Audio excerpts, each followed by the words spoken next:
பிரியமானவர்களே, ஆண்டவராகிய இயேசு கிறிஸ்துவின் நாமத்தினாலே உங்கள் யாவரையும் அன்போடு கூட நான் வாழ்த்துகிறேன். ஆண்டவர் கிருபையாய் நமக்கு கொடுத்த இந்த புதிய நாளுக்காக முதலாவது நாம் ஆண்டவருக்கு நன்றி சொல்லுவோம். பள்ளங்கள் எல்லாம் நிரம்பிட வேண்டும், மலைகள் குன்றுகள் தகர்ந்திட வேண்டும், கோணலானவை நேராகணும், கரடானவை சமமாகணும். ராஜா வருகிறார், ஆயத்தமாவோம். ராஜா வருகிறார், ஆயத்தமாவோம். இயேசு வருகிறார், எதிர்கொண்டு செல்லுவோம். இயேசு வருகிறார், எதிர்கொண்டு செல்லுவோம். பள்ளங்கள் எல்லாம் நிரம்பிட வேண்டும், மலைகள் குன்றுகள் தகர்ந்திட வேண்டும், கோணலானவை நேராகணும், கரடானவை சமமாகணும். இந்த நாளுக்கென்று ஆண்டவர் கொடுக்கிற ஒரு வார்த்தை ஏசாயா தீர்க்கதரிசன புஸ்தகம் 45வது அதிகாரம் 2வது வசனம். ஏசாயா 45:2. நான் உனக்கு முன்னே போய் கோணலானவைகளை செவ்வையாக்குவேன். இந்த காலை வேளையில ஆண்டவருடைய வார்த்தை சொல்லுகிறது, நான் உனக்கு முன்னே போய் கோணலான எல்லாவற்றையும் செவ்வையாக்குவேன். இந்த காலை வேளையில நம்முடைய வாழ்க்கையில பல சூழ்நிலைமைகளிலே நாம் போகிற பாதைகளிலே கோணலான சில காரியங்களை எதிர்கொள்ள வேண்டிய சூழ்நிலைகள் வருகிறது. கரடு முரடான சில பாதைகளை நாம் எதிர்கொள்ள வேண்டிய சூழ்நிலைகள் வருகிறது. அப்படிப்பட்ட சூழ்நிலைகளிலே ஆண்டவராகிய தேவன் சொல்லுகிறார், நான் உனக்கு முன்னே போவேன். நான் உனக்கு முன்னே போகும் பொழுது உன்னுடைய வாழ்க்கையில் இருக்கிற தடைகள், கோணலானவைகள், கரடு முரடானவைகள் எல்லாவற்றையும் நான் நேராக்கி உன்னை அழகாக நான் நடத்துவேன் என்று ஆண்டவர் சொல்லுகிறார். இந்த காலை வேளையில ஆண்டவர் நமக்கு முன்னாலே கடந்து போகிறார்.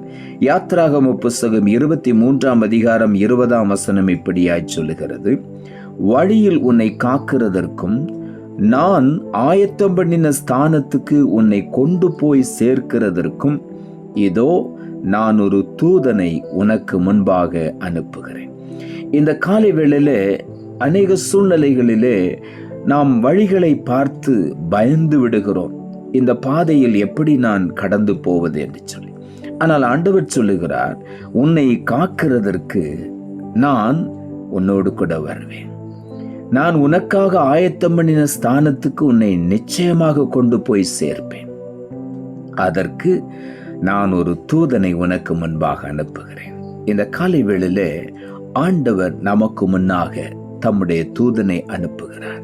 அவரே நமக்கு முன்பாக கடந்து போகிறார். ஏசாயா தீர்க்கதரிசன புஸ்தகம் 52ஆம் அதிகாரம் 12ஆம் வசனம் சொல்லுகிறது, கர்த்தர் உங்கள் முன்னே போவார், இஸ்ரவேலின் தேவன் உங்கள் பிறகே உங்களை காக்கிறவராய் இருப்பார். இங்கே ஆண்டவருடைய வார்த்தை சொல்லுகிறது, அவர் நமக்கு முன்னாக போய் எல்லா தடைகளையும் கோணல்களையும் நேராக்குகிறது மாத்திரமல்ல, இஸ்ரவேலின் தேவனாகிய கர்த்தர் உங்கள் பிறகே உங்களை பாதுகாக்கிறவராய் வருகிறார். காரணம், சத்துரு பின்னாலே வந்து உங்களை தாக்கி விடாதபடிக்கு ஆண்டவராகிய தேவன் நமக்கு பின்னாலும் நம்மோடு கூட வந்து நம்மை பாதுகாக்கிற தேவனாயிருக்கிறார். ஆகவே இந்த காலை வேளையில எதை குறித்தும் பயப்படாதபடி நாம் தைரியமாய் முன்னேறி செல்வோம்.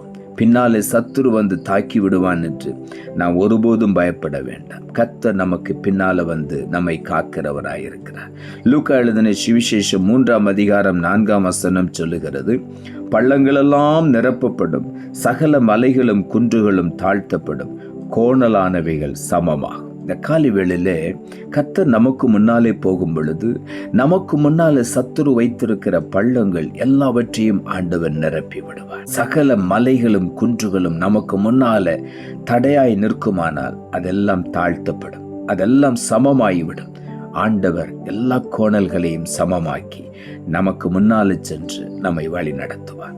சங்கீதங்களின் புஸ்தகம் 143 அதிகாரம் 10வது வசனம் சொல்லுகிறது, உமக்கு பிரியமானதை செய்ய எனக்கு போதித்தருளும், நீரே என் தேவன், உம்முடைய நல்ல ஆவி என்னை செம்மையான வழியிலே நடத்துவாராக என்று இங்கு எழுதப்பட்டிருக்கிறது. தாவீது ஒரு சின்ன விண்ணப்பத்தை ஏறெடுக்கிறார். ஆண்டவரே, நான் உமக்கு பிரியமானதை செய்ய எனக்கு போதித்தருளும் என்று சொல்லுகிறார். மாத்திரமல்ல, நீர் என்னுடைய தேவன், உம்முடைய நல்ல ஆவி என்னை செம்மையான வழியிலே நடத்துவாராக. இந்த காலை வேளையில அநேக நேரங்களிலே நாம் போகிற வழி செம்மையானதா இல்லை, இது கரடு முரடானதா, பல தடைகள் இருக்கிறதா என்று நமக்கு தெரியாது.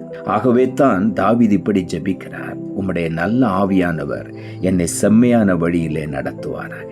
நம்முடைய வாழ்க்கை பயணத்திலே பரிசுத்த ஆவியானவர் நம்மோடு கூட வரும் பொழுது அவர் ஆலோசனை கர்த்தராயிருந்து நாம் நடக்க வேண்டிய வழியை நமக்கு காட்டி அந்த வழியிலே நம்மை நடத்துவார். ஆகவே ஆவியானவருடைய துணையை நாம் எப்பொழுதும் நாட வேண்டும்.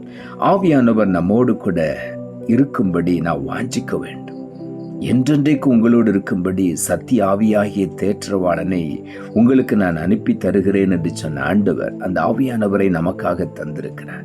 ஆகவே ஆவியானவரை நாம் துணையாய் வைத்திருக்கும் பொழுது அவரிடத்துல நாம் கேட்கலாம், ஆண்டவரே என்னை செம்மையான வழியினை நடத்தும் என்று. அவர் அருமையாய் நம்மை நடத்துவார். ஏசாயா தீர்க்கதரிசன புஸ்தகம் 30 அதிகாரம் 21 வசனம் சொல்லுகிறது, நீங்கள் வலதுபுறமாய் சாயும் போதும் இடதுபுறமாய் சாயும் போதும் வழி இதுவே, இதிலே நடவுங்கள் என்று உங்களுக்கு பின்னாலே சொல்லும் வார்த்தையை உங்கள் காதுகள் கேட்கும். இந்த காலை வேளையில் ஆண்டவர் சொல்லுகிறார், எந்த பக்கம் நாம் போகிறது, வலது பக்கமா இடது பக்கமா என்று தெரியாதபடி அநேக நேரங்களிலே நாம் பல சத்தங்களை கேட்டு பல சத்தங்கள் நமக்கு காதுகளிலே கேட்கும் பொழுது இதுவா அதுவா என்று தெரியாதபடி சில நேரங்களிலே வலதுபுறமாய் சாய்ந்து விடுகிறோம், சில நேரங்களிலே இடதுபுறமாய் சாய்ந்து விடுகிறோம். அப்படிப்பட்ட சூழ்நிலையிலே வழி இதுவே, இதிலே நடவுங்கள் என்று உங்களுக்கு பின்னாலே சொல்லும் வார்த்தையை உங்கள் காதுகள் கேட்கும் என்று ஆண்டவர் சொல்லுகிறார். நமக்கு பின்னாலே ஆண்டவர் சரியான வழிகளை சொல்லி தந்து கொண்டே இருப்பார்.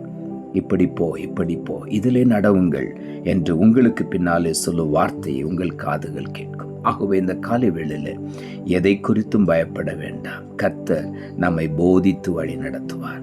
அவருடைய சத்தம் நமக்கு கேட்கும். அந்த மேய்ப்பனுடைய சத்தத்தை நாம் கேட்டு பழகும் பொழுது அவர் செம்மையான வழியிலே நம்மை நடத்துவார். காரணம், அவர் நல்ல மேய்ப்பர். ஆகவே இந்த காலை வேளையில உள்ளத்தின் ஆழத்திலிருந்து ஆண்டவருக்கு நாம் நன்றி சொல்லுவோம். நாம் ஜெபிப்போம். அன்புள்ள ஆண்டவரை, கிருபையானி கொடுத்த இந்த புதிய நாளுக்காய் மறுபடியும் எமக்கு நன்றி செலுத்துகிறோம். ஆண்டவர் கொடுத்த ஜீவனுள்ள வார்த்தைக்காக நன்றி. நான் உனக்கு முன்னே போய் கோணலானவைகளை செவ்வையாக்குவேன் என்ற வார்த்தையை கொடுத்தேன். வார்த்தையை கேட்டுக்கொண்டிருக்கிற ஒவ்வொருடைய வாழ்க்கையிலும் வழி தெரியாதபடி தடுமாறிக்கொண்டிருக்கிற ஒவ்வொருவரும் தங்களுக்கு முன்னால் இருக்கிற கோணலான பாதைகளை, கரடுமுரடான பாதைகளை பார்த்து பயந்து நிற்கிற ஒவ்வொருவரையும் பார்த்து இந்த காலை வேளையிலே சொல்லுகிறேன், நான் உனக்கு முன்னாலே போவேன், நான் உனக்கு முன்னாலே போய் கோணலான எல்லாவற்றையும் செவ்வையாக்குவேன். இந்த காலை வேளையில ஒவ்வொருவரும் அந்த வார்த்தையை கேட்டு பின்னாலே சொல்லுகிற சத்தத்தை, வழி இதுவே இதிலே நடவுங்கள் என்ற சத்தத்தையும் கேட்டு சரியான பாதையிலே நடந்து தேவனுடைய ஆசீர்வாதத்தை முழுமையுமாய் சுதந்திரித்துக் கொள்ள நீர் உதவி செய்யும். தாழ்த்துகிறோம். இரட்சகர் இயேசுவின் நாமத்தில் ஜெபிக்கிறோம் நல்ல பிதாவே, ஆமென்.